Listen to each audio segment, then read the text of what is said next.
Hi, everybody. My name is Jeanie Colclough, and I'm the Condé Nast Top Travel Specialist. And welcome to another episode of my podcast, Riveting Trips with Jeanie Colclough. And on today, I have my very special friend from Brazil, Mariana, who's going to talk about Hi. Brazil in this particular episode. So today, I wanted to introduce Mariana, let her introduce herself first, and then talk about why we don't travel to Brazil as much as we should. Sure. Hi, everyone, and thank you so much for inviting me to this episode. It's quite a pleasure to talk to you and talk about Brazil, the place that I was born and live. Well, I'm Mariana. I have a travel agency in Brazil, and I in business for 20 years. I'm almost 40. I'm mother of two Uh, daughters, beautiful babies, small one yet, but I'm happy to be here. I met Jeannie this year. It was a great pleasure. Back in I'm here Puglia, to talk. right? Yes, it, In well, yeah, Puglia. it was a new destination, a new friend. It's always good to travel around and meet new people. So then, can we talk about Brazil? Because Brazil's a huge country, and for those of us who live in the States, it's not a huge time difference. But it's not a destination that a lot of Americans think about going to first. So, and the two cities that obviously everybody is familiar with is Rio and Sao Paulo. Could you tell us a little bit more about why you think you just went to an event? Can you tell us what happened at the event and what came out of it, first of all? Well, I'm very lucky because I was born in Rio and I lived there until I was 8 years old. And then I moved to São Paulo with my parents. So I know both cities pretty well. And I think it's the biggest cities in Brazil. And like everyone knows and wants to visit when they think about Brazil. But the question is why people don't think about Brazil, right? Like as a Yeah. first destination. And even Brazilian, we don't like when people come calling for my help to travel, Brazil is not their first destination either. They always try to go abroad. And I think there are two big reasons. The first Okay. one, Brazil is really big, Okay. but we don't have a structure to travel in Okay. Brazil because it's a long Infrastructure. distance. Okay. Because we don't have many flights. Like we have three big companies. That's it, Mhm. and they have all the flights in Brazil. If I go to the north part of Brazil, it takes almost 5 hours flight. It's very long, and of course, in Brazil, everything gets very expensive. Okay. So it's hard to travel in Brazil if we don't have like this many connections. And I think this is one of the main reasons. Even if people come to Brazil, they could go directly to Rio or São Paulo. And from here, where to go, right? Mm. Like which flight should I take? Where is the best place to visit? But what I think is the other reason people don't really know how to come here, where to go, where to stay, what to visit. And we have so much to offer, Yeah. but no one knows about it. We have like this amazing nature, these amazing people, and we have a lot of good products now. Like, I think from the past 10 years, we built a lot of amazing hotels in Brazil everywhere you can go. Like in Sao Paulo, we have many. Of course, the big cities, we will The five-star always find hotels. good. Right. Yes, you are gonna find all the best hotels, but we also have a lot of new small boutique and good properties all everywhere, you know. But how to get to this place, how to know this place is, I think that's what missing to Brazil to communicate about all the amazing things that we can sell and visit while we are here. So I don't like, let me ask you, when you think about Brazil, what's the first thing that comes to your mind? So I'm probably not going to be the typical answer because maybe like 20 years ago, I fell in love. I was in a very bossa nova stage, right? I loved bossa nova. So I totally wanted to go visit Brazil. And everywhere I would always ask people, like, do you want to go to Brazil? Do you want to? And no one would say yes, right? So I think for at least for my upbringing, I'm a little bit different. When I talk to my other friends, they're like, "Well, Brazil's kind of dangerous." Like Brazil, there was a story of how in Rio you had to have your car outfitted really heavy, like Mercedes-Benz, because you wanted it to be bulletproof from the gangs. So I think people do hear, and then the documentaries you see about the favelas. So people don't exactly know, right? Everybody I've met from Brazil has been very nice and gracious and kind. And I think any country that could put on a big event like Carnival has some soul, has a lot of energy. And I think that's great for travelers of all age to experience. But I think you're right. The infrastructure might not be there. I don't know anything about the rail system. I don't think necessarily the government does the best job in promoting Brazil as a tourism destination. I think lots of countries like Yes. Saudi Arabia just started selling itself like 5 years ago, and they're doing an excellent Yes. job. But not every country does that, and so when countries can't do that, then the regional governments have to do it, right? So that's why in Italy, like Tuscany is doing really well, Puglia is doing really well because those particular regional agencies are spending a lot of marketing dollars. So that's why I don't think Yes. there's a whole lot to know about Brazil other than it's Portuguese speaking, and then when I go to Portugal, you hear a lot of, Portuguese people say, "Oh, yeah, Brazil is one of our number 1 markets," and vice versa.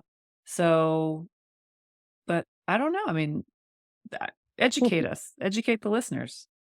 Yes. Yeah, you have a point, and I agree with you. We don't promote ourselves the best way we could because we have so much more to offer than like maybe Carnival. That's Yeah. why like people actually I'm a huge fan of Carnival. I go Carnival since I was a kid and I still go and now I take my kid with me because I love it. But it's not only that, Exactly. Like I say, we have Bossa Nova. We have amazing gastronomy, like the best food, very, very healthy. I think it's healthy, of course. You can combine a lot of things, but we have the best fruits and the best vegetables, and we can make a lot of amazing. We have like a lot of good restaurants as well.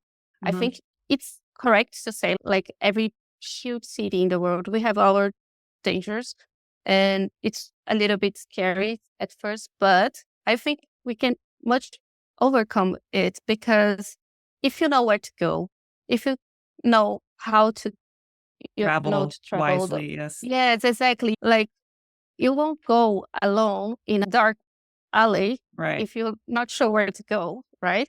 But Yeah. if you know how to go, where to visit, we have the most amazing people that is always open to help. This is amazing. If even if you don't know how to speak in English or another language, Brazilians are always trying to help. Nowadays, it's becoming much, much more popular. People, most of the people can speak English. I think even without the English speaking, right? Portuguese, I think the people are very friendly, and like you say, there's because it's such a big country, there's a lot to see in terms of the biodiversity of the country, right? Because you have the coastline, you have the mountains, you have the rainforest. You are Yes, probably the most are you not the most biodiverse country in the world? I think that's what yes, I we read. do. Actually, there's a lot to see in Brazil about nature, like not just the rainforest. We have all the coastline that is amazing. We have Yeah, the best beaches, in my opinion, in the world. It's very different from what you see in the Caribbean. We have this beautiful green sea, and we have amazing islands that you can go and dive and everything. And it's huge. I think one of the biggest coastline in the world, maybe behind only Australia or something like that. that We are but a they're an little bit island. smaller, but but I think we are close to that. And like, I don't know, we have a lot of things to do. I don't know every place in Brazil that I want to visit, because it's like I say, it's a big country and you need time to visit Right. because if you go from São Paulo to Manaus, where is the main board to the rainforest, it's almost 5 hours flight. So you're gonna take a holiday. You're not gonna spend less than a week there because it's Right. far. And when you get to Manaus, until you get into the rainforest, it takes almost 5 hours by car. Oh, And wow. then if you want to go deeper, I did a Yeah. trip 8 years ago with my husband, and we went to the rainforest, but to Manaus, 5 hours drive. And then we got into a boat and we did a river cruise that took 5 days, but into the river, into Oh, the wow. forest, like 12 hours, you know. It's a river that you think you are in the sea because you never see the other side of it. Oh, And wow. Okay. it's amazing. And it's something that is quite different from everything else in Brazil. And then you take the same, like another flight from São Paulo to another city called São Luís. close to the rainforest, but you have all the dunes and lakes. I don't know if you have heard about Lençóis Maranhenses. No, I have not. I will share with you some picture later, then maybe you Okay. can use to see. But it's just amazing. It's a lot of dunes and natural lakes. And the season it's from May to August, something more or less, because Okay. of the it depends on the raining season. But it's a place that nowadays is becoming so popular in Brazil that it's impossible to book in less than so. And then it's completely different. You see a lot of dunes and these amazing clear lakes that it's formed by the nature. And you have a lot of trekking to do it and just spend there, watch the sunset and something like that. It's quite unique. You don't find it anywhere in the world, I think.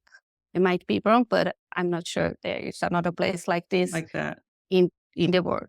And you have, of course, all the beaches. We have like Yes. islands like Noronha. I don't know if you heard about it, but it was voted for many years the most beautiful beach in the world. And it's another place that I want to go and I've never been. So how about the And waves of the beaches? depends on the time of the year. Okay. Noronha, there is a season that they have the big waves. Actually, it's well known by surfers as well. I think it's from February, March, and April as the big waves. But there another time of year they look like a lagoon, but Oh, just to okay. go dive. And if, in Brazil, you can find both actually Okay. in the south. Actually, in Rio, it's quite famous for surfers as well.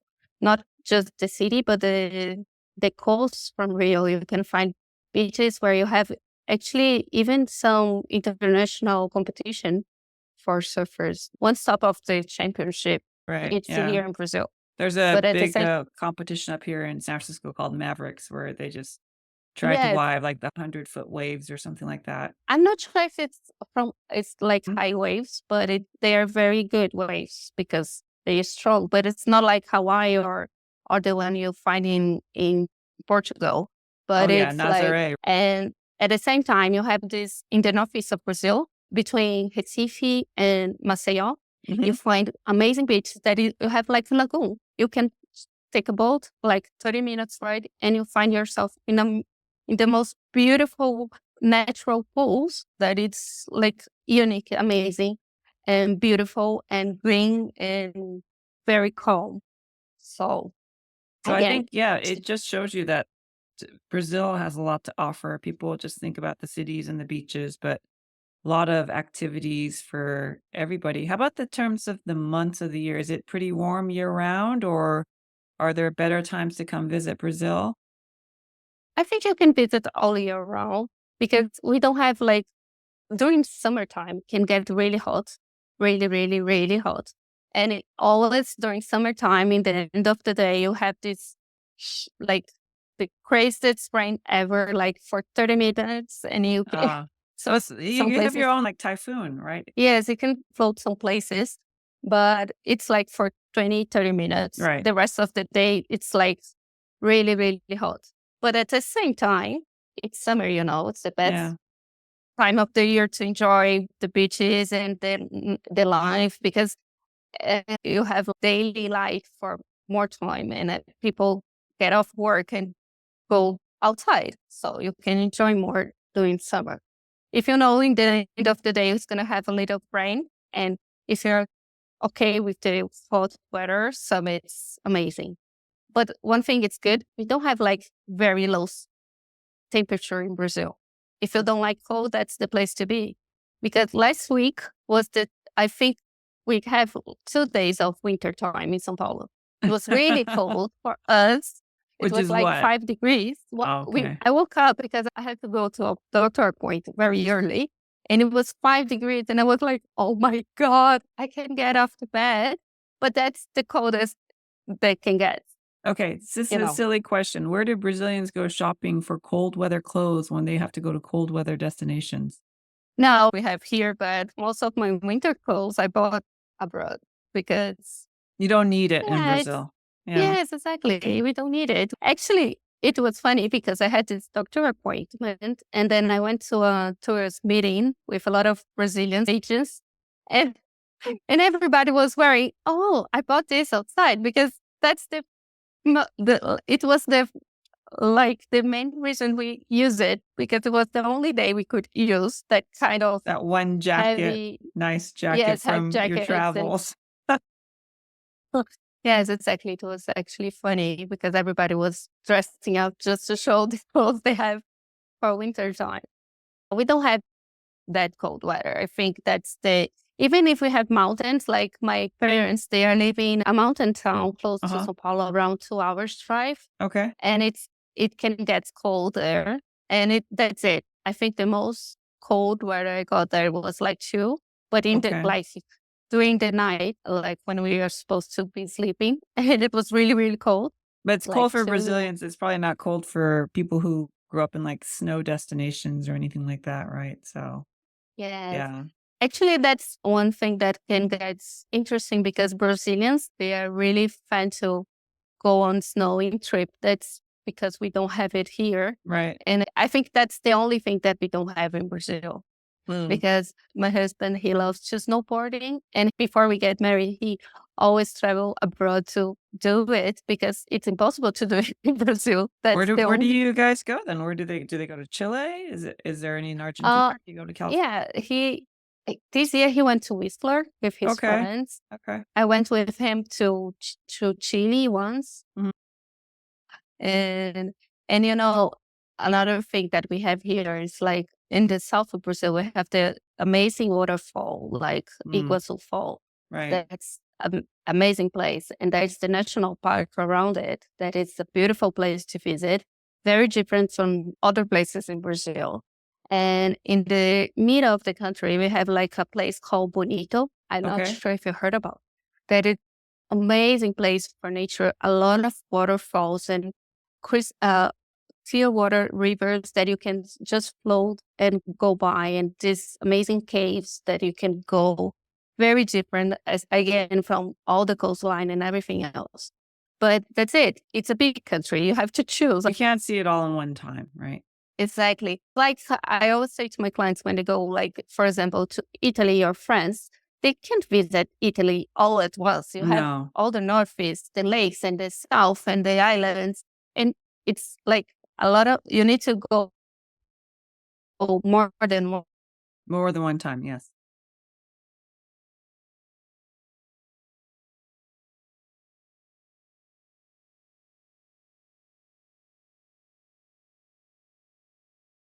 Okay, sorry, Mariana, my internet was a little not Oh, so great there.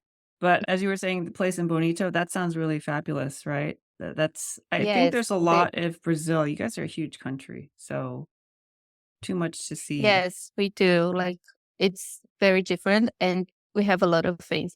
But like I say, it's far. It's not easy to travel around. Maybe to Bonito, actually, you have to go to Campo Grande and by plane from São Paulo is around 2 hours. Then you get a car and drive for more 2 hours to get there. It's not something that you can do and then travel to the northeast and south. You have to decide where to Well, I go think on that's your when, visit. like, if a client is listening to us, our potential client, reach out to your travel advisor, right? And then they will be in touch with Definitely. local, like, contacts like you, right?